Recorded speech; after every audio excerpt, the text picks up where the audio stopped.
পাকিস্তানের সাথে পারে না। আজকে অলরেডি বিকালবেলা দেখলাম যে আমরা আর যুদ্ধ চাই না, আমাদের সব আমরা গুটিয়ে নিলাম। কেন? এখনই কেন? এখন বাধ্য হয়ে সেই মাছ না পেয়ে ছিপে কামড় দেবে, আমাদের এদিকে ওরা টার্গেট নিতে পারে। এজন্য সাবধান থাকা লাগবে। কি কথা বলছেন? সাবধান থাকা লাগবে। গরুর মদ খাওয়া জাতি তো আমার এই দেশে যখন কথা বলতে দেয়নি, বিশেষ করে এই 15, 16, 17, 18, 19, 20 এই সালগুলোতে আমি বেশিরভাগ ছিলাম এই কলকাতা, আসাম, এই সমস্ত দেশে। এই প্রদেশগুলোতে ঘুরে দেখেছি এই মুশরিক যারা, আমার আয়াতের ভেতরে যেহেতু শব্দগুলো আছে এই জন্য আমি এই আলোচনাটা নিয়ে আসলাম। মুশরিক দুনিয়াতে যারা, এদের সবচেয়ে বেশি ভয় মরণের। যে কোনো ভাবে একটু মরণের ভয় দেখাবেন, ও পাগল হয়ে যাবে। আপনাকে বাপ না, আপনাকে দোলা ভাই বলবে। আমি লালমনিরহাটে একটা বর্ডার এলাকায়, এই যে বিজিবি যারা আমাদের আছে এখন, বিডিআর, ওরা মাত্র 11 জন মিলে এখানে দায়িত্বে আছে। বর্ডারের ওই পাশে আছে ওরা 22 জন ভারতীয়রা। ওনারে আমি জিজ্ঞাসা করলাম ওনারা কয়জন আছে? আমরা মুসলমান এখানে আছি 11 জন, আর ওই বলে যে ওরা আছে প্রায় 22 জন। তা আপনাদের ভয় লাগে না? ওরা 22 জন, আপনারা 11 জন, যদি আক্রমণ করে পারবে? হুজুর শুধু দোয়া করে ছেড়ে দিন, ওদের 22 জন না 33 জন হোক, ওদের একেবারে বাপ বলাবো, শুধু দোয়া করে ছেড়ে দেন। পারে না। এই জন্য পাকিস্তানের সাথে আজ পেরে দিচ্ছে না। কেন? কারণ যে কয়টা পাঠিয়েছে, 40 জনকে গতকালকে পাঠিয়েছিল পাকিস্তান, সব লিখিত সই নিয়ে যে আমরা মরবো এই সিদ্ধান্ত নিয়ে আল্লাহর নামে সই নিয়ে দা। ওরা একজনও মরে নাই, সব আক্রমণ করে আবার ফিরে এসেছে। ওরা সাহস এমনি পায়নি। এর 3 দিন আগে, মাত্র 3 দিন আগে, প্রথম যেদিন আক্রমণ চালাবে ওই দিন ক্যাপ্টেন তার বাবা আর্মির যিনি চিফ আছে তাকে ডাক দিয়ে বলেছে, দেখেন আমার ছেলে আমি যুদ্ধের ময়দানে পাঠাচ্ছি দেশ রক্ষার জন্যে, মানবতা রক্ষার জন্য। কারণ ওরা মিথ্যা, প্রথমেই মিথ্যার উপরে ভর করে ওরা যুদ্ধ চালাতে চায়। এই ইন্ডিয়া 54 বছর আমাদেরকে দাঁড়াতে দেয়নি, পুরাটা মিথ্যার উপরে। পাকিস্তানের ওপরও মিথ্যা তথ্য দিয়েছিল যে আমরা জঙ্গি ঘাঁটিতে বিমান হামলা করছি। তা আপনি মসজিদ ভাঙলেন কেন? আপনি জঙ্গি ঘাঁটি যদি পান সেখানে বিমান মারেন, তামাম দুনিয়া আপনাদের সাপোর্ট দেবে। আপনি মসজিদ ভাঙলেন কেন? মাদ্রাসা ভাঙলেন কেন? শিশু মেরে ফেললেন কেন? এটার জবাব দেওয়া লাগবে না? এই জন্যে পাকিস্তানের দলমত আর নেই, সব এক হয়ে গেছে। এরা এক হয়ে এমনকি আর্মির প্রত্যেকের বাবা এসে এসে বলছে আমার ছেলেকে আমি পাঠিয়ে দিলাম মানবতার জন্যে, ইসলামের জন্যে, দেশ রক্ষার জন্য, যান। কিন্তু আমার ছেলে যদি পেছনে গুলি লাগে আমার ছেলেকে নিয়ে আসবেন না, ওরে সাগরে ফেলে দেবেন, বন জঙ্গলে রেখে আসবেন, ওরকম ছেলে আমার দরকার নেই। কিন্তু ছেলের যদি সামনে গুলি লাগে আমার কাছে নিয়ে আসবেন। ও ক্যাপ্টেন মারা গেছে, ওনারা নিয়ে আসার সময় বাবা জিজ্ঞাসা করছে নিয়ে আসলেন মানে? বলছে বাবা আপনি যা বলেছিলেন ওই কথা আমরা ঠিক রেখেছি, আপনার এই ছেলের পেছনে একটা গুলিও লাগে নাই, বুকে লেগেছে 22টা গুলি লেগেছে। এদের সাথে গরুর মদ খাওয়া লোক, শুকর খাওয়া লোক এরা পারবে? এখন বাধ্য হয়ে সেই মাছ না পেয়ে ছিপে কামড় দেবে, আমাদের এদিকে ওরা টার্গেট নিতে পারে। এজন্য সাবধান থাকা লাগবে। কি কথা বলছেন? সাবধান থাকা লাগবে। ওয়ালা তাজিদান্নাহুম আহরাসান নাসি আলা হায়াতি ওয়া মিনাল্লাযিনা আশরাকু। সূরা বাকারার ভেতরে আছে, হে নবী ওয়ালা তাজিদান্নাহুম, লামে তাকিদ নুনে সাকিলা, আল্লাহ গ্যারান্টি দিয়ে জানিয়েছেন। কারণ বানিয়েছে কে? উনি বানিয়েছে, উনি জানে না আপনার মনের খবর? মুশরিকদের মনের খবরও জানে। এই জন্য জানিয়েছেন যে দুনিয়ায় সবচেয়ে বেশি মরণকে ভয় পায় 2টা জাতি। 1 নম্বরে মুশরিক। কারা? আহরাসান নাসি আলা হায়াতি ওয়া মিনাল্লাযিনা আশরাকু। এই পৃথিবীতে সবচেয়ে বেশি জীবনের উপরে মায়া মহব্বত দেখতে পাবেন মুশরিকদের। এই জন্য ওদেরকে যদি একটু 2-1টা ফেলে দেওয়া যায় না, ও জীবনের মতো আর মাথা উঁচু করে দাঁড়াতে পারবে। আমরা যে কথা বলতে চাই যে 28 বার আপনারা চেষ্টা চালিয়েছেন, একবারও সফল হতে পারেননি। 2800 বার চেষ্টা করলেও পারবেন না। কারণ 3500 বার কষ্ট পাওয়া লাগবে, দুঃখ পাওয়া লাগবে, এরপরে তো শান্তির মুখ চোখে দেখবে। কোরআনের আয়াত আমরা 100 ভাগ বিশ্বাস করি, করি কিনা? সেই বিশ্বাস নিয়ে বলছি, যারা দুনিয়ার মানুষের সম্মান নিয়ে সিনিমিনি খেলেছে এতদিন, আগামীতে যারা এই দেশের দায়িত্বে আসবে কেউ যেন মানুষের সম্মান নিয়ে সিনিমিনি খেলতে না পারে, সেই ব্যবস্থা দেশে করা লাগবে ইনশাআল্লাহ। আজকের মাহফিল যেহেতু সবার জন্য, সবাইকে সামনে নিয়ে কোরআনে কারীম গুরুত্বপূর্ণ একটা সূরার 4 ভাগের 1 ভাগ পড়েছি। একটা আয়াতের মাত্র 4 ভাগের 1 ভাগ। আমার এই মাথার ভেতরে আয়াত নিয়ে যত তথ্য আছে কিয়ামত পর্যন্ত দিলে ভাই তথ্য শেষ হবে। এত তথ্য আল্লাহ ঢুকিয়েছে। আমরা চেষ্টা করবো এগুলো ডেলিভারি দেওয়ার। আল্লাহর শুকরিয়া আদায় করছি, জবান খুলে আলহামদুলিল্লাহ।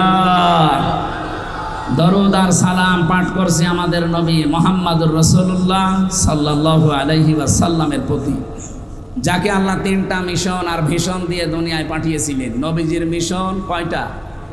আরো জোরে বলেন তো। নবীর মিশন যদি 3টা হয়, আমরা উম্মত, আমাদের ওই 3টা হওয়া দরকার না? নাকি ওই 4টা করবেন? না, 3টাই আমাদের মিশন। 1 নম্বরে তাওহীদ প্রতিষ্ঠা। এটা আপনার জীবনের মেন মিশন আর ভিশন বানিয়ে নেবেন। কিয়ামতের ময়দানে আল্লাহ রাব্বুল আলামিন তাওহীদ প্রতিষ্ঠায় যদি আপনাকে দুনিয়ায় দেখেন, অন্য কোনো আমল আখলাক যদি কমও থাকে আল্লাহ মাফ করে দেবেন। কারণ তাওহীদ এইটা প্রতিষ্ঠার জন্য তামাম দুনিয়ায় আল্লাহ নবী আর রাসূল পাঠিয়েছিলেন। নবীজিকে আল্লাহ ডাকও দিয়েছেন সূরা আলে ইমরান 3 নাম্বার পারা 17 নাম্বার পৃষ্ঠার 2 নাম্বার লাইনের 64 নাম্বার আয়াতে পাবেন এটা। কুলিয়া আহলাল কিতাবি তাআলাউ ইলা কালিমাতিন সাওয়াইন বাইনানা ওয়া বাইনাকুম আল্লাহ না'বুদা ইল্লাল্লাহ ওয়া লা নুশরিকা বিহি শাইআ ওয়া লা ইয়াত্তাখিযা বা'দুনা বা'দান আরবাবাম মিন দুনিল্লাহ ফাইন তাওয়াল্লাউ ফাকুলু আশহাদু বিআন্না মুসলিমুন। একটু খেয়াল করবেন ভাই, এটা এখন একে বাস্তবতার সাথে দরকার। আল্লাহ পাক বলেন, হে নবী, কিতাবে বিশ্বাসী যারা তাদেরকে ডাক দেন। এদেশে আমরা কিতাবে বিশ্বাসী না? কিতাবের নাম কি? আরো জোরে বলেন। অন্য ধর্মের যারা আছে তারাও তাদের একটা কিতাবে বিশ্বাসী। এ বাইরের দেশগুলোতে সফর করতে গেলে, আমি যদি ট্রেনে যাই, বাসে যাই, জিজ্ঞাসা করলাম সেদিন থাইল্যান্ডে একজনকে, আপনার নাম কি? নাম বলার পরে দেখলাম লোকটা ইহুদি। আপনার নবীর নাম কি? বলছে জোসেফ। জোসেফ মানে মুসা আলাইহিস সালাম, হযরতে মুসা নবী বলে আমরা যাকে চিনি, ওরা নাম পাল্টিয়ে জোসেফ বলে ডাকে। সেদিন মালয়েশিয়া খ্রিস্টানের সাথে দেখা হয়েছিল, বললাম নাম কি? জিজ্ঞাসা করার পরে নাম বলে। নবীর নাম কি? বলে যিশু। যিশু মানে ঈসা আলাইহিস সালাম। ওরা দাউদ নবীকে ডাকে ডেভিড বলে। আমাদের জাতির পিতা যিনি, হযরতে ইব্রাহিম আলাইহিস সালাম, নাকি বঙ্গবন্ধু? এইটা নিয়ে আমার রিমান্ডে টর্চার করতে সাথে। আচ্ছা, আমার জাতির পিতার নাম কি? আমি যাই বলেছি বঙ্গবন্ধু নাম ইব্রাহিম আলাইহিস সালাম। সঞ্জয় দত্ত ওই লোকটার নাম। আমারে উল্টা পাল্টা গালি গালাজ দিয়ে সারা দেশের মানুষ মানে বঙ্গবন্ধু, আর ইব্রাহিম আলাইহিস সালাম কে? কে মানে মুসলিম জাতির পিতা, এটা আল্লাহর ঘোষণা দেওয়া। ওই দিন আমার এমন একটা মুখ খারাপ করে কথা বলেছিল, আমার এখনো অন্তরে বাজে। কোথায় পালিয়েছে ওরে ধরে তো আমি এখন পেলে মুসলমানই দিয়ে দিতাম শয়তান। ওর নাম দেখেই তো বোঝা যাচ্ছে যে মুসলমানই দিয়ে। আর আমার যতগুলো রিমান্ডের অফিসার অধিকাংশগুলো এই মালায়ন পড়তো। এমনকি জেলখানায় 3 বছরে আমার যা কারারক্ষী ভাগে পড়তো সব। দেবদুলাল, সুব্রত বালা, অসিত কুমার, আশিক রায়, এইরকম মানুষ নাম শুনে মনে হচ্ছে যে আল্লাহর ওলি নাকি। আল্লাহ রসুলে বিশ্বাস করে না, হামজার দাম আছে ওর কাছে, আলেম সালেম ওর কাছে সব সমান। 3টা বছর ফাঁসির কন্ডেম সেলের ভেতরে তালা লাগিয়ে রেখে দিয়েছে। একদিন মাঝে মাঝে হিন্দু তো কিছু বলাও যায় না। একদিন বললাম যে দাদা সারাদিন শুধু এই যে 24 ঘন্টা তালা লাগানো, একটু বাইরেও যেতে দিন না, আবার সিসি ক্যামেরা লাগিয়ে রেখেছেন, কেউ যেন আমার সাথে কথা না বলে। একটা কথা হইল, আপনার মানবতা নেই যে কি হুজুর কি বলবেন বল, আমাদের একটা বই নিয়ে এসে দিলাম তো পড়ি। ওরে আল্লাহর ওলি বই নিয়ে এসেছে বঙ্গবন্ধুর আত্মজীবনী, ও ছাতা পড়ে আমি করব না। পরে বলছে ভালো বই নিয়ে আসবো, পরে নিয়ে এসেছে বঙ্গবন্ধুর ছেলেবেলা। হলো কার কাঁঠাল পেড়ে খেয়েছি, আম পেড়ে খেয়েছি, সেই কথা লিখা হইতা পড়ে আমি কি পাবো ভেতরে। লাইব্রেরিতে বঙ্গবন্ধু কর্নারে এছাড়া কোনো বই নেই, ভালো বই নিয়ে আনবে। ভালো বই এবার নিয়ে এসেছে বঙ্গবন্ধুর চীন সফর, ছাতা সব ওইটা। আর আপনার বই নিয়ে আসার দরকার নেই। ওই ইমেল বিল্ডিং এ একজন আছে এটিএম আজহারুল ইসলাম, যার মুক্তির জন্য অনেকে তাল বাহানা করছে। দায়িত্বে যারা আছেন, এই যে তারিখ যেটা দিয়েছেন, এই তারিখে যদি সত্যি বাঙালিকে হাইকোর্ট দেখাতে চান না, এবার কিন্তু দেওয়ালে পিঠ থেকে গেছে।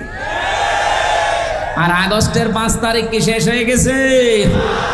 আমরা চাই এই নির্দোষ মুসলিম মানুষটাকে এই তারিখে যেন আর কোনো তাল বাহানা না করে মুক্ত জীবনে ছেড়ে দেওয়া।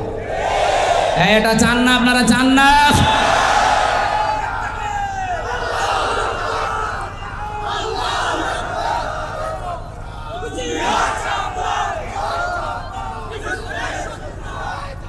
আমার ভাইরা, ওনারে বললাম যে বই ওনার কাছে বলবেন, ওনার কাছে বই আছে। যে বসে হামজা বই চেয়েছে, আল্লাহর ইশারা 2টা তাফসির দিয়েছিল আল্লাহরে বান্দা, ফি জিলালিল কোরআন আর তাফহিমুল কোরআন।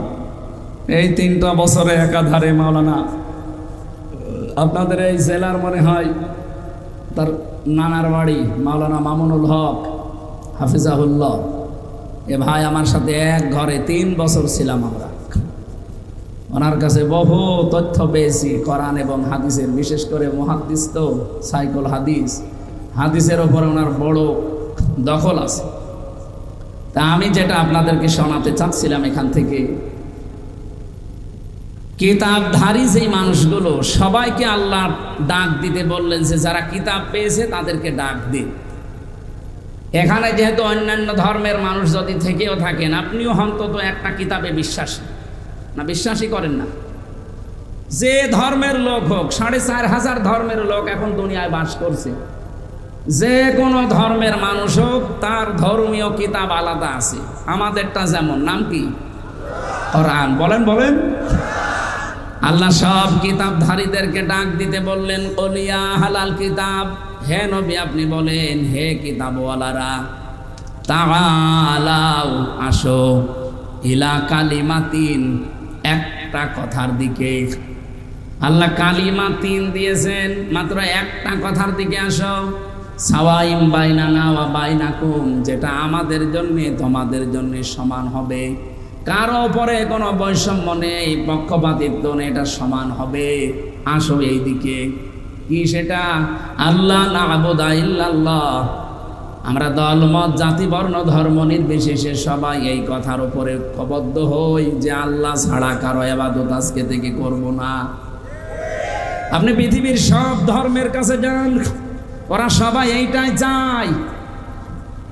বিপদে পড়লে কিন্তু তখন আর দুর্গার কথা, সরস্বতীর কথা মনে থাকে না। আমি ছোটবেলায় বরিশালে পড়তাম যখন, ওই সময় ব্রিজ ছিল না, ট্রলারে যাওয়া লাগতো, লঞ্চে। নৌকা পেয়েছি, যাচ্ছিলাম, হঠাৎ মাঝখানে যেয়ে দেখি ঝড় উঠেছে, কাঁপতেছে নৌকা।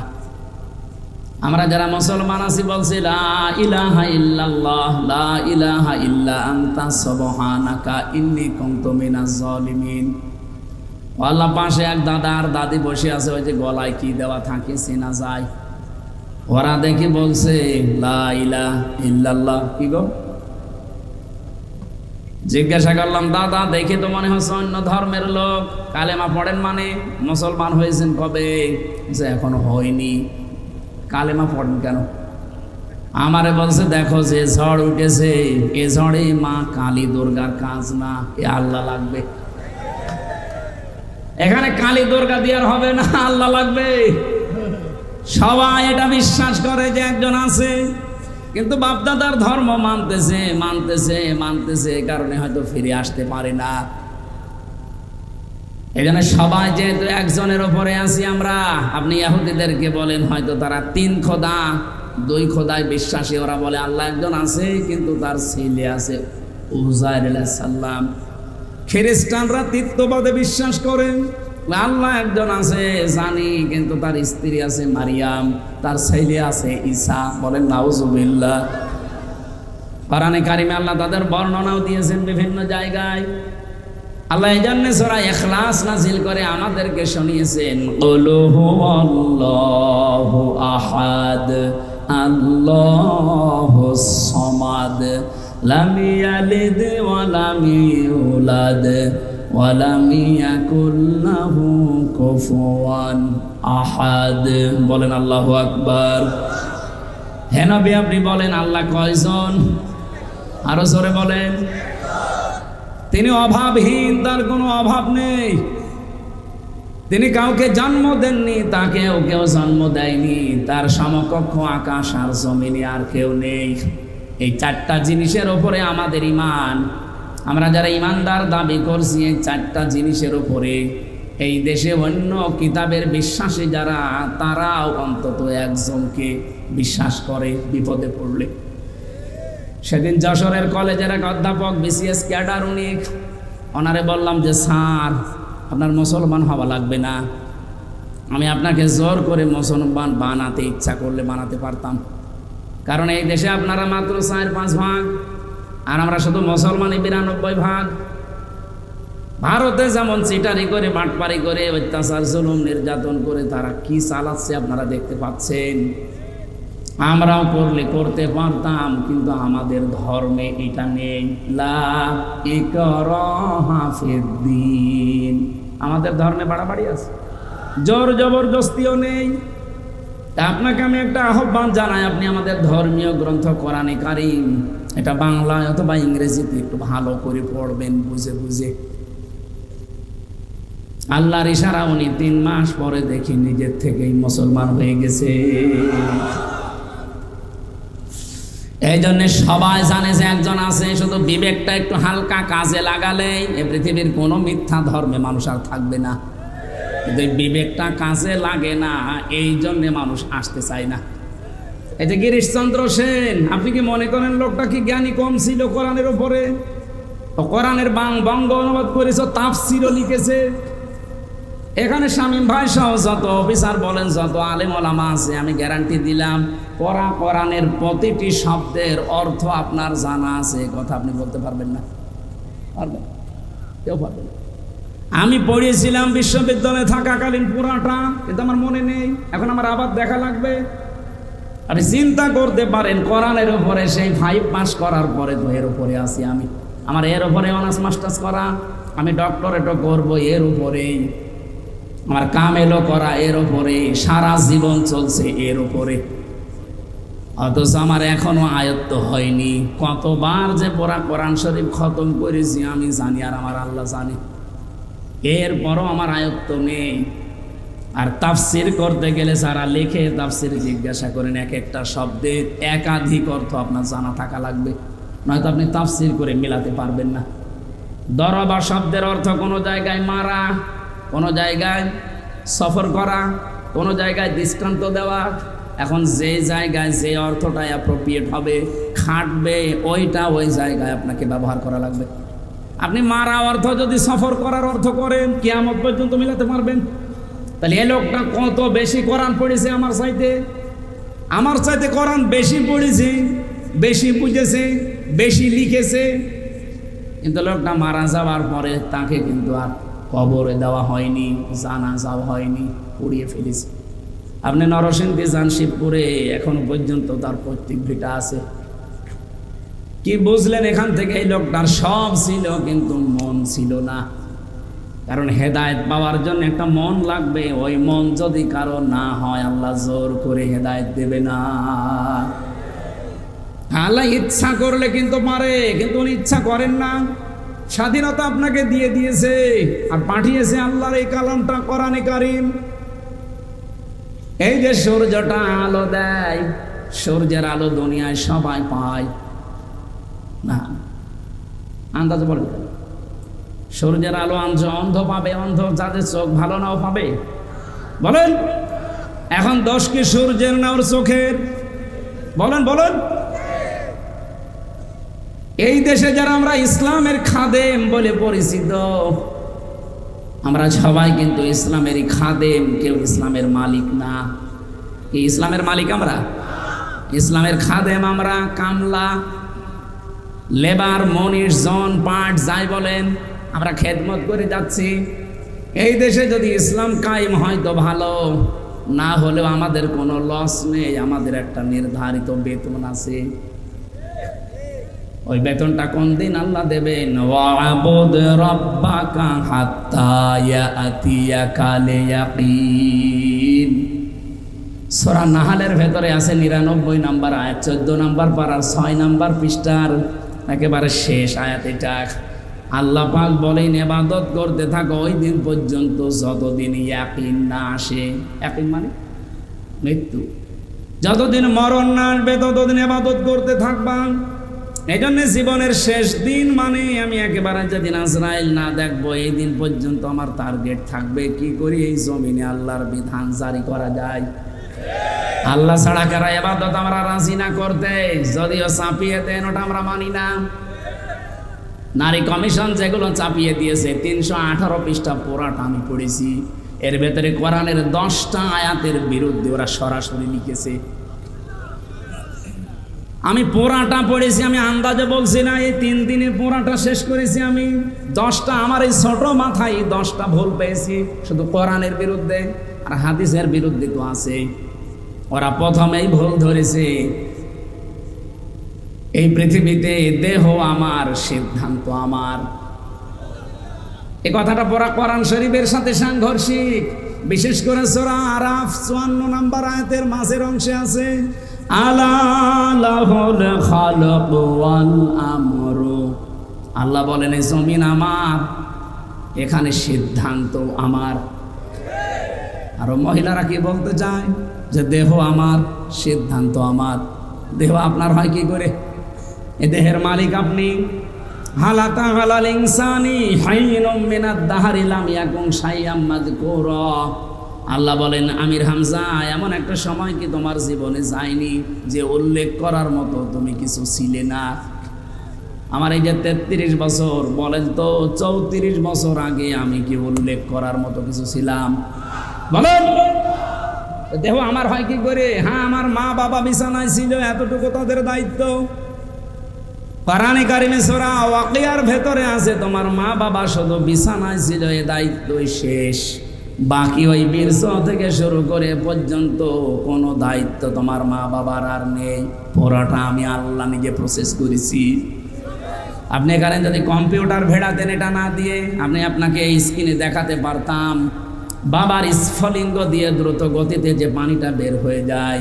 ফালিয়ানজুরিল ইনসান, আপনার এই মুখ দেখাতো। এই তথ্যটা আছে সূরা নাহালের ভেতরে আছে 14 নম্বর পারা 14 নম্বর পৃষ্ঠা 13 নম্বর লাইনের 78 নম্বর আয়াতের মাঝের অংশে আছে ওয়াজআলা লাকুমুস সামআ ওয়াল আবসারা ওয়াল আফইদা ইলা আখির আয়াত। আল্লাহ পাক বলেন বাবার এইটা নিয়ে আমি আল্লাহ কমপক্ষে 4টা জিনিস বানাই। 40 দিন 40 দিন 40 দিনের প্রক্রিয়া আছে, 120 দিন লাগে। চুল, রগ, হাড় আর পর্দা, আর মায়ের রেহেমের ভেতরে যে নাপাক পানির থলি আছে ওইটা দিয়ে আরো 4টা জিনিস বানায়, রক্ত, গোশত, চর্বি আর চামড়া। 8টা জিনিস যখন এক হয় তখন ফেরেশতারা বলে, সিদ্ধান্ত চায় আল্লাহ একে কি বানাবো। পূর্ণাঙ্গ মানুষ বানাতে হলে কমপক্ষে 13টা উপাদান লাগে।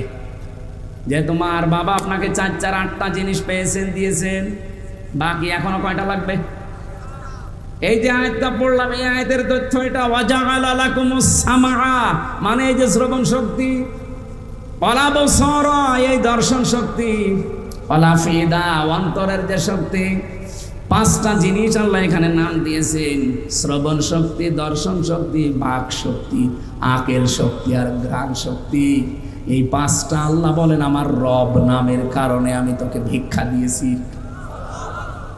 আমার বান্দা যেহেতু, তো এই জন্য আমি তোকে দিয়েছি আমার রব নামের কারণে। 8, 5, 13টা জিনিস যখন এক হয়ে যায় তখন আকৃতির তৈরি করার সিদ্ধান্ত আসে। ফেরেশতারা বলে ওয়াল্লাযী ইউসাউবিরুকুম ফিল আরহামি কাইফা ইয়াশা, তিনি সেই আল্লাহ যিনি মায়ের রেহেমের ভেতরে তোমাদের আকার আর আকৃতি তৈরি করেন।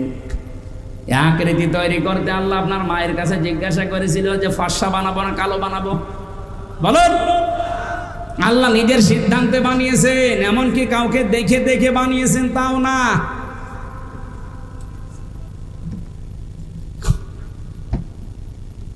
বসেন, বসেন।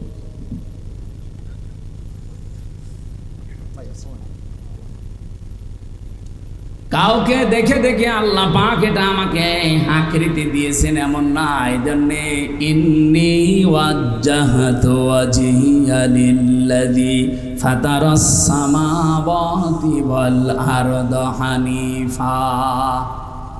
এই যে সাবধানে মাঝখানে যে শব্দটা ফাতারা, ফাতার মানে তৈরি করা, খলাক মানেও তৈরি করা, সৃষ্টি করা, ফাতারা মানেও তৈরি করা। তৈরি করা প্রায় 33টা আরবি আছে। কেন আল্লাহ ওই 32টা বাদ দিয়ে ফাতারা দিলেন? ফাতার শব্দের শাব্দিক অর্থ হচ্ছে এমন ভাবে তিনি বানিয়েছেন কোনো নমুনা, কোনো আকার, কোনো মডেল ছাড়া। পেটের ভেতরে যে আমাদের আকৃতি আল্লাহ বানিয়েছেন এটা কি একটা দেখি আর একটা না।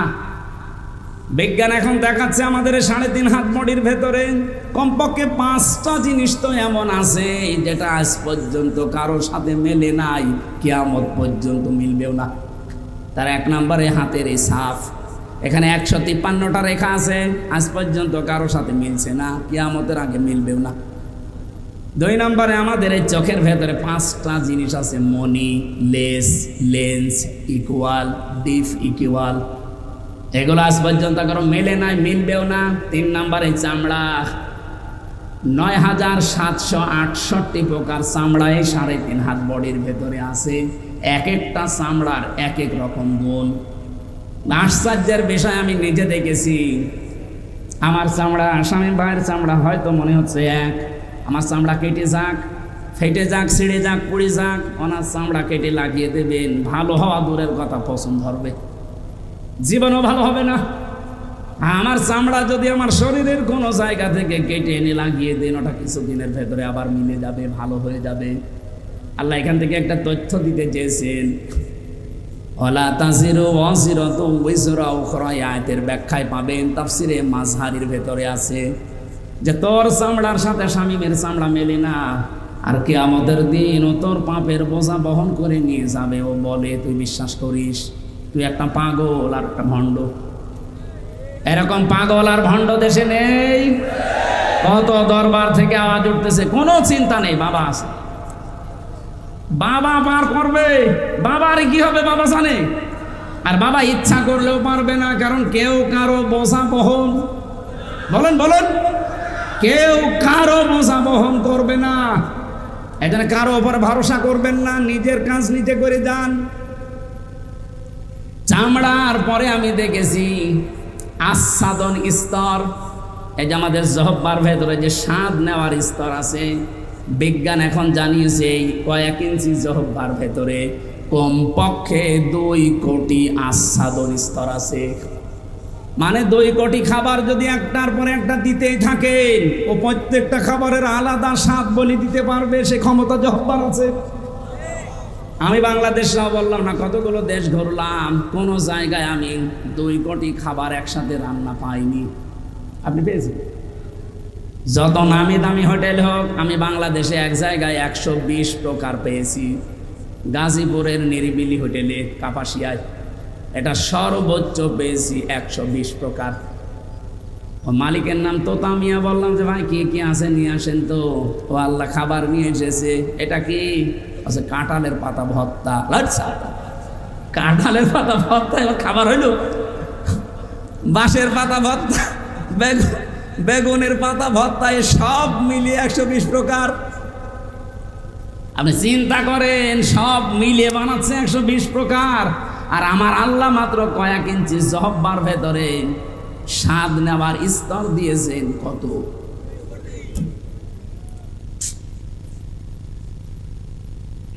এরপরে পেয়েছিলাম এই মাথার ভেতরে ৭০,০০০ তার দিয়েছেন আল্লাহ। এই প্রতিটি তার শরীরের বিভিন্ন জায়গায় আমার আল্লাহ সেট করে রেখেছেন। শুধু চামড়া খুলে ডাক্তারের কাছে যে দেখবেন কিভাবে আপনাকে ইঞ্জিনিয়ারিং কায়দায় আল্লাহ বানিয়েছে।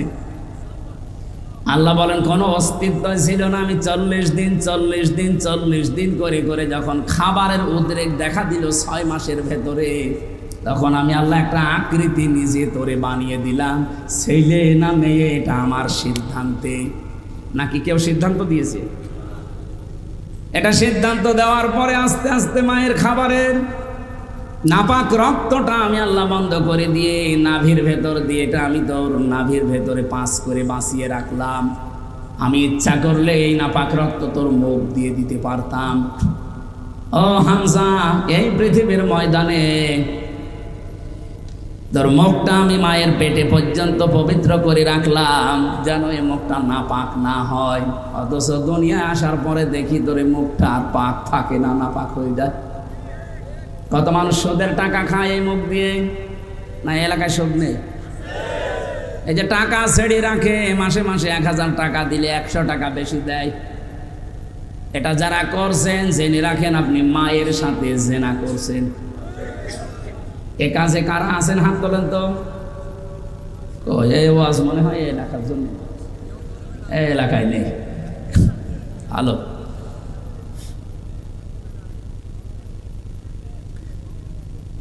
আমি অনেক কিছু খোঁজ নিয়েছি। আমি আসার সময় শুনছিলাম, আমার মনে হয় এখানেও থাকতে পারে, ওয়াজ শুনে যে সুদের টাকা তুলবে। এটা বন্ধ করেন ভাই। মায়ের সাথে জেনা করে নামাজ হয়, রোজা হয়, হজ করতে যান, হজ হয়। তা কোন পাগলামি করেন আপনি? না খেয়ে মরি যান। সুদের টাকা খাওয়া যাবে না, বাদ দেওয়া লাগবে।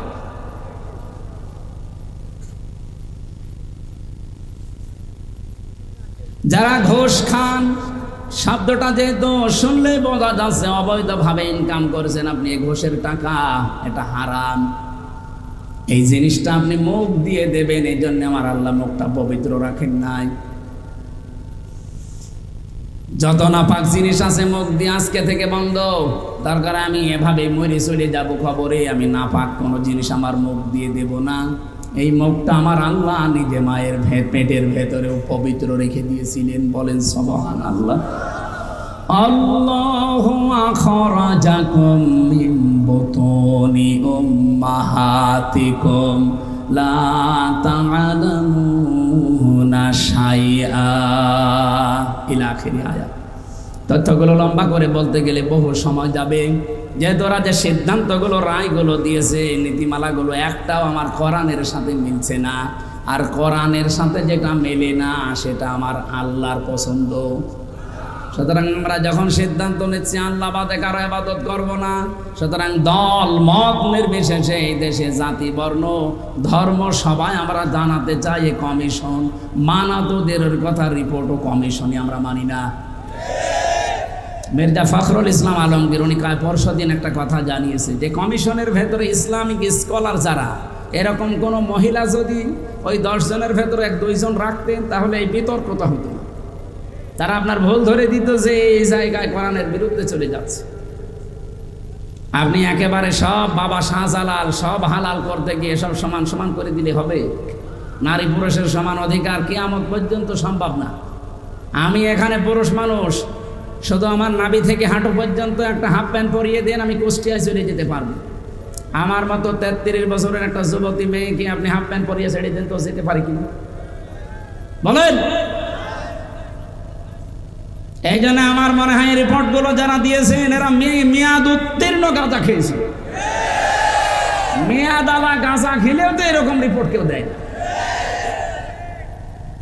মেয়াদালা গাঁজা খায় আমার লালনের মাজারে দেখি কুষ্টিয়া। মেয়াদালা গাঁজা খায় তো এই জন্য পড়ে থাকে, পুলিশ পাহারা দেয়। পুলিশ যে পাহারা দেয় ওরা গাঁজা খায়, গাঁজাকে পড়ে থাকে, কথা বলে না। আর এরা গাঁজা খেয়েছে কিন্তু মেয়াদ উত্তীর্ণ হওয়া গাঁজা, এই কারণে এমন উল্টাপাল্টা বকতেছে। এগুলোরে আর বাইরে রাখা আমার মনে হয় ঠিক হবে না। দায়িত্বে যারা আছেন এদেরকে তাড়াতাড়ি পাবনায় পাঠিয়ে দিন। এই 4-5 দিন আগে পাবনায় গিয়েছিলাম পাগলা গারার দেখতে, যে দেখি পাগল আর বেশি নেই। দায়িত্বশীল একজন বসে, হুজুর পাগল যা আসে সে ভালো হয়ে চলে যায়, ওইগুলো পাঠানোর দরকার। ওগুলো তো ভালো হচ্ছে না, ওগুলো পাঠানো দরকার। আল্লাহ নাবুদা ইল্লাল্লাহ, আল্লাহ বাদে কারো ইবাদত করা যাবে না, এটা ঐক্য হওয়ার ভেতরে মূল পয়েন্ট। নবীজির মিশন ছিল এইটা, যে তাওহীদ প্রতিষ্ঠা করতে হবে। দুনিয়ার মানুষকে বলেছিলেন, আসো আমরা এই একটা কথার উপরে ঐক্যমত হই যে আল্লাহ বাদে আমরা কারো ইবাদত করব না। যে যা করছেন করেন, কিন্তু আল্লাহ বাদে কারো ইবাদত, কারো বাবার ইবাদত চলবে না। ইবাদত হবে কার? ওয়ালা নুশরিকা বিহি শাইআ, আল্লাহর সাথে কোনোদিন আর শরীক করব না আজকে থেকে। এই যে শিন রা কাফ শিরকুন, এক একটা শব্দে লক্ষ লক্ষ কথা আমি তাফসিরে পেয়েছি।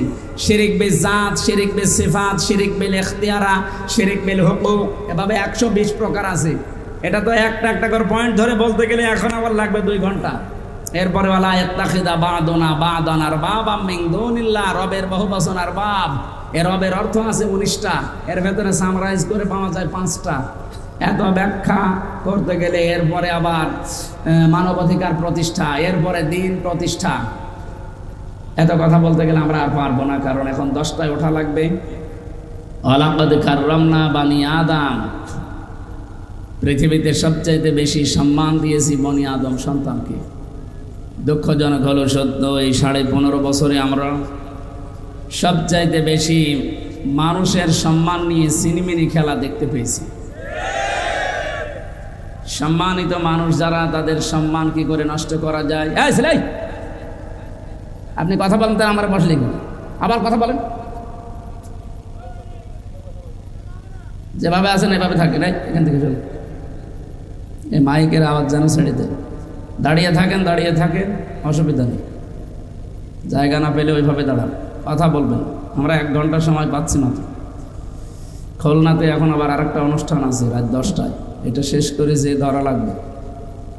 এখানে 1 ঘন্টা সময় নষ্ট করাবেন না, আমরা ক্লাস আকারে কথা বলবো ইনশাআল্লাহ।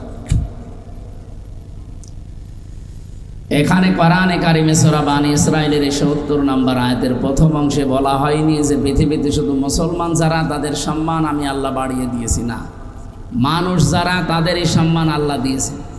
তো মানুষের সম্মান নষ্ট করার জন্য সবচাইতে বেশি এই পৃথিবীতে যারা চেষ্টা চালিয়েছে তারা ছিল স্বৈরাচার। আপনি সেই রানী বিলকিসের ওই সমস্ত ঘটনাগুলো কোরআনে আল্লাহ দিয়েছেন, সেখান থেকে ফেরাউনের যে সমস্ত জীবনীগুলো আমরা অনেকে শুনি, জানি, পড়ি, এমনকি নব্য ফেরাউন যারা বিদায় নিয়েছে তাদেরও আমরা দেখতে পাচ্ছি। ইন্নাল মালুকা ইযা দাখালু ক্বরিয়াতান আফসাদুহা ওয়া জাআলু ইজ্জাতা আহলিহা আদিল্লা ওয়া কাযালিকা ইয়াফআলুন। সূরা নমলের 34 নম্বর আয়াতের ভেতরে আল্লাহ জানিয়েছেন, কোন স্বৈরাচার, ফ্যাসিস্ট, কোন জালেম এরা যদি কোনো এলাকায় যায়, কোনো এলাকার দায়িত্ব পায়, সর্বপ্রথম তারা 4টা কাজ করে। 1 নম্বরে ইযা দাখালু ক্বরিয়াতান আফসাদুহা, ওই এলাকায় তারা বিশৃঙ্খলা তৈরি করা, ভীতিপূর্ণ অবস্থান তৈরি করে। ফাসাদ মানে বিশৃঙ্খলা, ফাসাদ মানে ভীতিপূর্ণ অবস্থা। এই 15.5 বছরে এটা ছিল, এটা কি ওয়াজ করার দরকার আছে? কি অবস্থায় ছিলাম বলেন তো? আমার তো মনে হয় আমি 3 বছর জেলে ছিলাম, একটা নিরাপদে ছিলাম। বাইরে যারা ছিল তারা একটা আতঙ্কে ছিল, তারা একটা জেলখানায় ছিল। এই যে পাশে যে 2 জন বসে আছে, এ বাইরে ছিল কিন্তু জেলেই ছিল, এনারাও ছিল। এই যে মানুষগুলো শুধু আমরা 2 জন 3 জন না, আমার মনে হয় সারা বাংলাদেশের শুধু ওই 14 দল বাদ দিয়ে যারা আমরা সবই জেলখানা ছিল। কেউ 4 দেওয়ালের ভেতরে, কেউ 4 দেওয়ালের বাইরে। ভেতরে যারা ছিলাম তারা তো একটু খাবার মাবার পেতাম হালকা পাতলা, আর বাইরে এরা কোনে বনে জঙ্গলে, এই লবণের খেতে কোথায় কোথায় তারা রাত কাটিয়েছে। 2 নম্বরে ওয়াজাআলু ইজ্জাতা আহলিহা আদিল্লা, ওই দেশে যারা সম্মানিত মানুষ তাদেরকে তারা অসম্মান করে। এটা কি বলা লাগবে? আর এই দেশে যারা সবচাইতে বেশি সম্মানিত মানুষ, যারা তিনবারের প্রধানমন্ত্রী, তাকেও ছাড়েন। এক কাপড়ে বাড়ি থেকে বের করে দিয়েছে। কি অসম্মান বলেন তো! এই বিধবা মহিলাটা কি কান্না ওই দিন আপনি দেখেছেন? তামাম দুনিয়া কাঁদছিল, কিন্তু স্বৈরাচার কাঁদে না, ও আরো আনন্দ করেছে। শুধু বাংলাদেশ না, আপনাদের শুধু এই পাশের জেলা, এটা পিরোজপুর না, পাশের জেলা পিরোজপুরের সন্তান না আল্লামা দেলাওয়ার হোসাইন সাইদি রহমতুল্লাহ আলাইহি, উনি তামাম দুনিয়ার কাছে পরিচিত। বিশেষ করে মুসলিম বিশ্ব যারা, তাদেরকে তারা ওনাকে নিয়ামত মনে করে আল্লাহ। কাবা শরীফের ভেতরে আজ পর্যন্ত এই বাংলাদেশ থেকে মাত্র 2 জন প্রবেশ করতে পেরেছে। একজন এই আল্লামা সাইদি, আর 2 নম্বরে রাজশাহী বিশ্ববিদ্যালয়ের ভিসি ডক্টর এম.এ. বারী। এই 2 জন ছাড়া আজ পর্যন্ত এ দেশের কোনো রতি মহারতি ঢুকতে পারে না কাবা শরীফের ভেতরে। তার সম্মান নিয়ে সিনেমিনি খেলা, এমনকি তাকে ধর্ষণ মামলা পর্যন্ত দিয়েছে। যে মহিলাকে সাজিয়ে নিয়ে এসেছিল, অ্যাডভোকেট তাজুল ইসলাম জিজ্ঞাসা করছে, এই মেয়ে, এই আল্লামা সাইদি ধর্ষণ করেছে? জি। তোমার জন্ম তারিখ কত? তোমার তো জন্ম হওয়া লাগবে যখন ধর্ষণ করেছে। বলছে আমার জন্ম 1975। ধর্ষণ করেছিল কত সালে? 1971। এটা কি রোহের জগতে? এইটাই চলছিল বাস্তবতা, এইটাই চলছিল। আমি নিজে তো একজন ভিকটিম, আমি দেখেছি। আমার বিরুদ্ধে যে সাক্ষীগুলো নিয়ে এসেছিল আদালতে 4 জন, জীবনে না আমি ওদেরকে দেখেছি, না ওদের নাম শুনেছি, না ওদেরকে আমি চিনি। এই মানুষগুলো পরবর্তীতে আগস্টের 5 তারিখের পরে এসে ক্ষমা চেয়ে গেছে, বলছো হুজুর মাফ করে দিয়ে, টাকা পেয়েছিলাম হালাল করার জন্য গিয়েছিলাম। কি আশ্চর্য দেশ চলছিল বলেন! সারা দেশে এইটাই চলছিল। আর ওরা পৃথিবীর মডেলদেরকে দেখাতো যে আমরা ন্যায় বিচার করছি। এর নাম ন্যায় বিচার। ডাক্তার জোবাইদা রহমান, এই মহিলাটা আজ 17 বছর মায়ের দেশে, অথচ তার 3 বছর সাজা লাগিয়ে, তার তো জেল খাটা লাগে নাই, বেকার সাজাটা লাগিয়ে কি করবে? এই যে এখন তামাম দুনিয়া প্রমাণ পাচ্ছে যে এটা পুরা ডাহা মিথ্যা কথা। তার স্বামীর নামে যাই দিয়েছেন। এই হালকা পাতলা মানুষ বিশ্বাস করতেও পারে, না করতে। তো একটা মহিলা মানুষ, সে 17 বছর বাইরে, তার নামে এরকম মিথ্যা। এই জন্যই তো আজ পৃথিবীর মানুষ এই যে নিষিদ্ধ হওয়ার দাবি এমনি ওঠে নাই, অনেকগুলো কারণ আছে। প্রায় 4500-র উপরে মানুষ পালিয়েছে। সব এই দাদাদের দেশে, বিভিন্ন দেশে যারা আছে, এ মানুষগুলোর হাতে কিছু নেই, কিন্তু ব্রেন তো নষ্ট হয়নি, ব্রেন তো ঠিক আছে। যারা ওখানে বসে বসে ষড়যন্ত্র চালাচ্ছে, এই যে গত পরশু দিনের রিপোর্ট, আগস্টের 5 তারিখ থেকে এই মে মাসের 8 তারিখ পর্যন্ত 28 বার ওরা চেষ্টা চালিয়েছে এই দেশকে অস্থিতিশীল করার জন্য, একবারও সফল হতে পারেনি। কেন পারেনি বলেন তো? না, এখানে কথা হচ্ছে।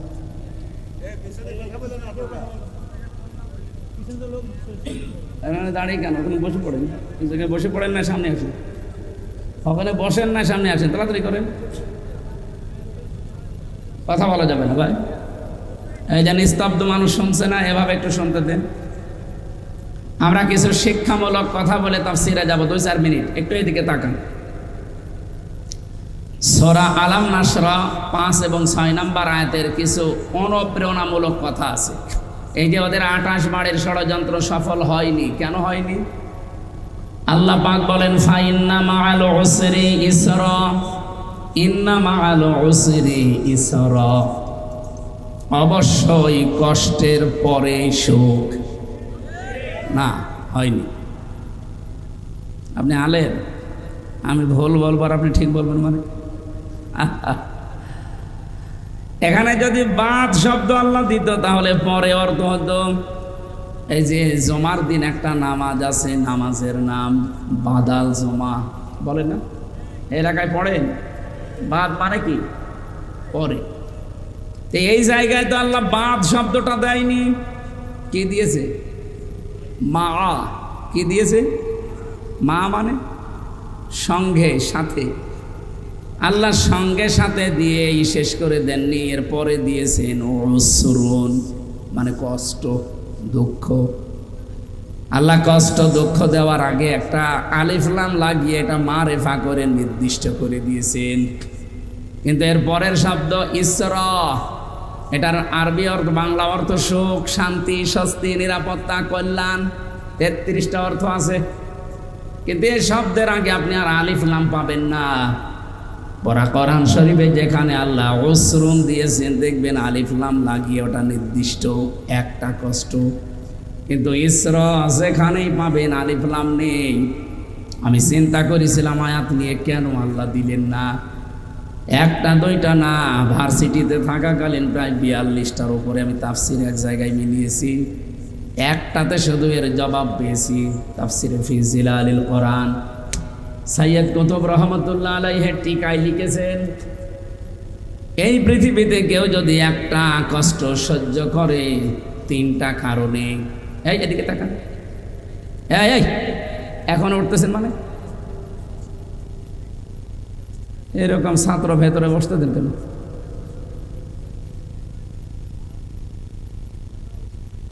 একজন এসে কাঁদছিল বাবার কাছে, কাঁদিস কেন? রেজাল্ট দিয়েছে। রেজাল্ট দিয়েছে তো ভালো, পাস না ফেল? কথা বলেন, পাস করেছিস না ফেল করেছিস? কথা বলেন। এই কানের নিচে 2টা দিয়েছে। আচ্ছা আব্বা ফেল করলে তো কথা ছিল, ছিলাম 5-এ, নামিয়ে দিয়েছে 3। এখন আমার 5-এ উঠতে আরো 2 বছর লাগবে।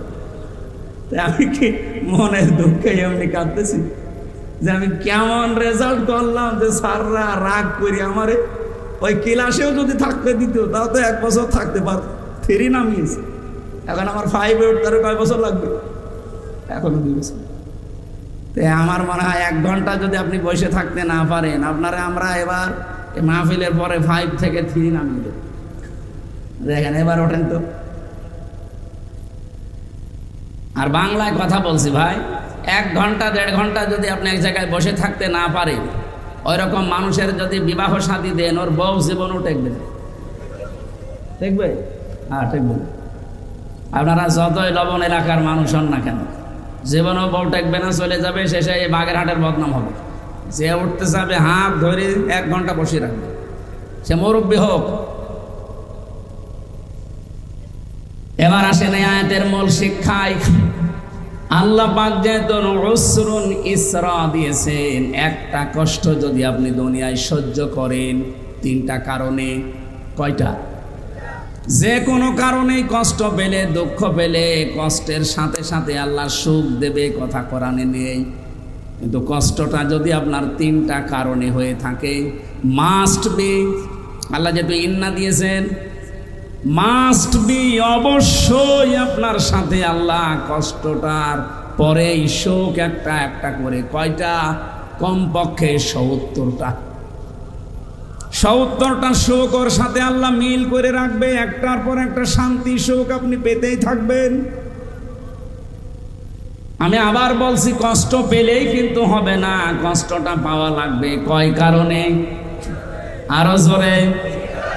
আমি নাম ধরেই বলছি, হাসিনা যেদিন বিদায় নেয় কষ্ট পায়নি। না পেলে কাঁদছিল কেন? কি কন্দন দেখেছেন? আমার মনে হয় স্বামী মরে গেল, মহিলা তো কাঁদেনি, 2 দিন কাঁদছিল। তার মানে কষ্ট পেয়েছে না পায়নি? কষ্ট পেলেই সুখ পাবেন না। কয়টা কারণে বললাম? 1 নম্বরে আপনার কষ্ট যদি হয় আল্লাহর জন্যে, 2 নম্বরে আপনার কষ্ট এই দুনিয়ায় যদি হয় রাসূলুল্লাহর জন্যে, 3 নম্বরে আপনার কষ্ট যদি হয় মানবতার জন্যে। এই 3টা কারণে যদি একটা কষ্ট আপনি ভোগ করেন, মাস্ট বি, এর সাথে সাথে আমার আল্লাহ 70টা সুখ শান্তি আপনাকে দেবে। এ ওয়াদা মিথ্যা হতে পারে? সিস্টেম অপর পৃষ্ঠায় দেখুন, যেহেতু আল্লাহ এটা রিপিট করেছেন, এই জন্য পরের শব্দটা কি? ইন্না মাআল উসরি ইসরা, অবশ্যই কষ্টের পরে সুখ। এ কথা আল্লাহ ডবল করে বললেন কেন? আপনি আগেরটা শুনলে যেমন ভালো লেগেছে আপনার যে কষ্টের সাথে, তাহলে সুখ আছে 70। ঠিক এইরকম ভাবে কোন মানুষ যদি একটা সুখ ভোগ করে, একটা শান্তি দুনিয়ায় পায়, কিন্তু শান্তি আর এই সুখ যদি হয় অবৈধ, অবৈধ সুখ নেই দুনিয়ায়। যারা পরকীয়া প্রেম করে শান্তি নেই, সুখ নেই না, এলাকায় এসব চলে না? চলা তো দরকার। যারা এগুলো করেন বলেন তো তাদের কি সুখ শান্তি না পেলে এমনি করে? তারা 2-3টা ছেলে মেয়ে রেখে ধুয়ে চলে যাচ্ছে আল্লাহর রাস্তায়, তার মানে সুখ অবশ্যই পেয়েছে না পায়নি? এই কি বৈধ সুখ না অবৈধ? আরো জোরে বলেন। এক একটা অবৈধ সুখ ভোগ করলে অশান্তি পাবেন কয়টা? কমপক্ষে 70টা। বেগাইরি হিসাবটা বাদ দিলাম আমরা, যেহেতু একটা নেকির কাজে সর্বনিম্ন আছে 10, এরপরে 70, এরপরে 700, এরপরে আরো বেশি, আমরা মাঝখানেরটা ধরলাম। আপনি হিসাব করে বলেন এক একটা অবৈধ সুখে যদি 70টা অশান্তি, কষ্ট, অপমান, অপদস্থ, অকল্যাণ, দুঃখ আল্লাহ দেয়, এই 15.5 বছরে যারা ছিল তারা কি বৈধ ভাবে না অবৈধ? আমি বাংলায় বলছি কারণ আমি নিজে, আমার 33 বছর বয়স, 92 সালে আমার জন্ম। আমি 3 বার ভোট দিতে পারতাম 18 বছর থেকে শুরু করলে, একবারও পারি নাই। কি আরে ভাই, আমি একবার না জেলখানায় ছিলাম, মাফ করে দিলাম, বাকি 2 বার। একবারও যখন পারি নাই, তাহলে যারা ছিলেন আপনারা অবৈধ ছিলেন। আমার নিজেরটা, আপনারটা যা বলবেন বলেন। এই হিসাবে এই 15.5 বছরে যারা সুখ পেয়েছে, শান্তি পেয়েছে, এই সুখটা কি বৈধ সুখ না অবৈধ? সুখ পায়নি তারা। কত মানুষকে মিথ্যা মামলা দিয়ে সুখে ছিল তারা। মনে আছে আমার কাছে টাকা পায়, আমার বাড়ি থেকে নিয়ে গেল, যে বলছে 10টা লাখ টাকা পাঠান, নাই 50টা মামলা দেব। মনে আছে টাকা আমার বাবার কাছে ওরা পায়, টাকাগুলো চাচ্ছে। এভাবে বহু মানুষ বহু কিছুর মালিক হয়েছে, কিছু কোলাঙ্গার অবৈধ অফিসারের কারণে। আর তাদের ওই জের এখন এই যে পেছনে দাঁড়িয়ে আছে, এই পোশাকের ওপর পড়ছে। এরা তার ওইভাবে কোটি কোটি টাকা আত্মসাৎ করে নাই, মানুষের জিনিস মেরে খায় নাই, অথচ এদের পোশাকটা এখন কালার করে ফেলেছে ওই কিছু কোলাঙ্গার অফিসারের কারণে। এই জন্য আমরা চাই এই যে 1628 জন মানুষ যারা দায়িত্বে ছিল, একটাও যেন দায়িত্বে না থাকে, সবগুলো পেছনে লাত্তি দিয়ে তাড়াতাড়ি দেয়, কোনো দরকার নেই। এগুলো সব হয় জালেম, নাই জালেমদের দোষ। এদের কারণে আজ এই পোশাকটা পর্যন্ত এখন কালার হয়ে গেছে। কত সম্মানিত পোশাক এটা, এখন মানুষ আর সম্মান দেয়। কিন্তু দোষ তো এদের না, দোষ তো ওইগুলোর। এই বেনজির, এই মনিরুল, এই হাবিব, সে হাউং আঙ্কেল তো আর নাম তো পাল্টিয়ে গেছে, হাউং আঙ্কেল। আমি ওই ছোট হুজুরটার সাথে ছিলাম যেখানে, ওই পিসকে হুজুর যেটা মাদানি, আমারে বলছে হামজা ভাই আমি এমনি মানুষ ছোট, আমার এই পর্যন্ত, আমার আর ওরা এক ঘরে দিয়েছিল, আমি এমনি ছোট মানুষ, আমার জিনিসপত্রও ছোট, আসলেও ছোট। অতটুকু মানুষের জিনিসপত্র আর কি হবে? বলছে আমার রাত 12টার পরে নিয়ে গেল ওই হাতির ঝিলে, চোখ বেঁধে নিয়ে আমার পোড়াটা উলঙ্গ করেছে। একটা অর্ধ উলঙ্গ মেয়ে লোক নিয়ে এসে আমার সামনে দাঁড় করিয়ে ওর মাজার ওপরে, এই যে কাঁধের ওপরে হাত দিয়ে সিগারেট হাতে ধরিয়ে ছবি তুলছে। এনার মতো এক এসআইকে ডাক দিয়ে বললাম, ভাই আপনারা যা করছেন এটা কি হারুন সাহেব জানে না? মানে উনি তো করাচ্ছে। বলছে ওই দিন আমার এত অসহায় লাগছিল, কারণ আমার শরীরে কোনো পোশাক নেই, একেবারে পোড়া উলঙ্গ করি আমারে। আমি ছোট মানুষ হই, কিন্তু আমার বয়স তো ঠিক আছে, ওর বয়স কিন্তু ওই সময় ছিল 27, এখন 31। আমার মাত্র 3 বছরের ছোট, 2 বছরের। ওই সময় আমি একটা মন থেকে যে কান্না আসছিল ভেতর থেকে, আর আমি মাজলুম ওই সময়। ইত্তাকি দাওয়াতাল মাজলুম ফাইন্নাহা লাইসা বাইনাহু ওয়া বাইনাল্লাহি হিজাব। নবীজি বলেন মাজলুমের বরদোয়া থেকে বেঁচে থাকবা, কারণ মাজলুমের বরদোয়া আর আল্লাহর ভেতরে কোনো পর্দা নেই, সঙ্গে সঙ্গে চলে যায়। ওই দিনই বলেছিলাম, আল্লাহ আমাকে যা করলো বেইজ্জতি, এইভাবে করে যেন এই লোকটাও বেইজ্জতি হয়। ওই ছোট হুজুরের কয় ইঞ্চি ছিল আমরা জানি না, কিন্তু হারুন সাহেব যে কয় ইঞ্চি তামাম দুনিয়া জানে। কয় ইঞ্চি? বাগেরহাটও চলে এসেছি সারা দুনিয়া। আমি কয়েকদিন আগে সিঙ্গাপুরে ছিলাম, ওখানে বাঙালিরা আছে, আমারও বলছে 3 ইঞ্চির খবর কি? কিসের 3 ইঞ্চি?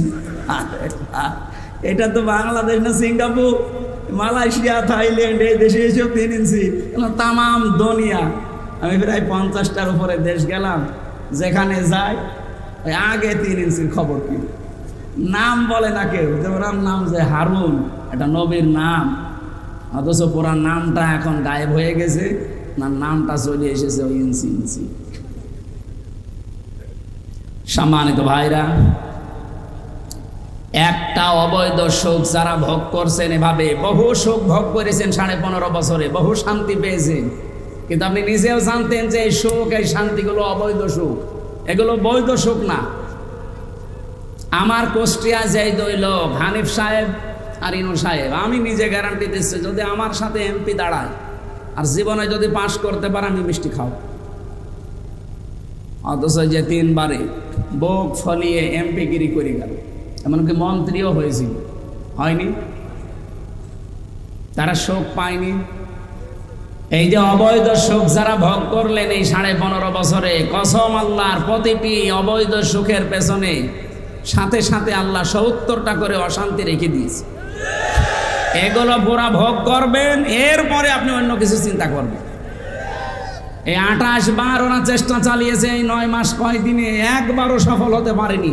একটাই কারণ যত অবৈধ সুখ ভোগ করেছেন, প্রতিটি সুখের পেছনে সাথে সাথে কয়টা করে? যদি 15.5 বছরে ওরা 50টা সুখও ভোগ করে, তাহলে আপনি হিসাব করে দেখেন 3,500 অশান্তি ভোগ করা লাগবে তাদের। 3,500 অশান্তি ভোগ হয়েছে। আপনি কোন সাহসে বলেন যে আমি চট করে চলে আসবো? আপনার এই অশান্তিগুলো ভোগ করা লাগবে না? এগুলো সব ভোগ করবেন, এরপরে বলবেন যে আমি চট করে চলে আসবো। আর আমার মনে হয় এত সুখ ভোগ করার পরে যে অশান্তিগুলো আল্লাহ দেবে, এক একটায় 70টা, 50টা হলে 3,500, আপনি আর বেঁচে থাকতে পারবেন, আপনি কবরে চলে যাবেন।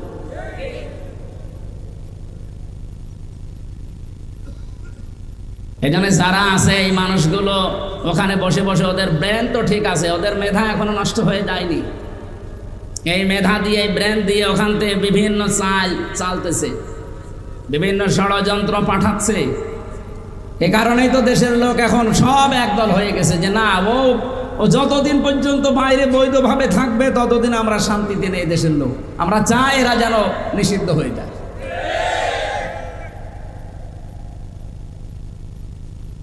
এর আগে যতবার তাদেরকে সুযোগ দিয়েছে, প্রত্যেকবার ক্ষতি করেছে। আপনি হিসাব করে ইতিহাসের দিকে তাকিয়ে দেখবেন, যতবার সুযোগ দেওয়া হয়েছে, ভালো হতে মানুষের এত সময় লাগে? 1 বার 2 বার 3 বার সুযোগ দিলে তো মানুষ ভালো হয়ে যায়। 14 বার সুযোগ দিয়েও আপনি ভালো হচ্ছেন না, আপনার কপালে আর হেদায়েত নেই। কারণ মানুষ যখন পাপ করতে করতে সীমা ছাড়িয়ে যায়, যখন সম্মানিত মানুষদেরকে অসম্মান করা শুরু করে, সূরা আলে ইমরানের 4 নম্বর পারা 12 নম্বর পৃষ্ঠা 9 নম্বর লাইনে আছে, এটা শেষের দিকে আছে, ইন্নামা নুমলি লাহুম লিয়াজদাদু ইসমা ওয়া লাহুম আযাবুম মুহিন। রব্বুল আলামিন বলেন, মানুষের পাপের বোঝা যখন ছাড়িয়ে যায়, তখন আমি তাকে অপমানজনক শাস্তির ভেতরে ফেলে দেই। এই জন্য তামাম দুনিয়া এখন ঘৃণা করছে। আজকের রিপোর্ট পেলাম, আন্তর্জাতিক একটা রিপোর্ট দিয়েছে আমেরিকা, 257টা দেশ মিলে, আজকে 12:30টার সময় পেলাম। তামাম দুনিয়ায় 3 জন মানুষ ঘৃণিত এখন, সারা দুনিয়ায় সবাই ঘৃণা করে তাদের। 1 নম্বরে হাসিনার নাম এসেছে। বলছে সুবহানাল্লাহ। সে যাই হোক, আপনাদের পাশের জেলার মানুষ না? সুবহানাল্লাহ বলছেন কোন কারণে? নাউজুবিল্লাহ বলেন। 2 নম্বরের তার নাম এসেছে, ওনার স্বামী নামে এখন পরিচিত, এই মোদি। পৃথিবীর নিকৃষ্ট মানুষ এই লোকটা। এরে মানুষ বলা ঠিক না, এরে বলা লাগবে জানোয়ার। কারণ এই দুনিয়ার ইতিহাস সে পাল্টিয়ে ফেলেছে। আল্লাহর ঘর মসজিদ ভাঙা আরম্ভ করেছে এই মোদি। আর কথা বলে না কেন? আজ পর্যন্ত পৃথিবীতে এই দুঃসাহস কেউ দেখাতে গিয়েও পারে না, আর অথচ এ কাজ করে ফেলেছে অলরেডি। এর আগে ১৫০০ বছর আগে একবার আল্লাহর ঘর ভাঙতে এসেছিল, পারে না। কে? আব্রাহা। এ অলরেডি কতগুলো ঘর ভেঙেছে। আজকেও দুপুরবেলা একটা ঘর ভেঙেছে। মসজিদ গুলো ভাঙতেছে আর ধোয়া ধোয়া তুলতেছে যে এর নিচে ৫০০ বছর আগে নাকি মন্দির ছিল।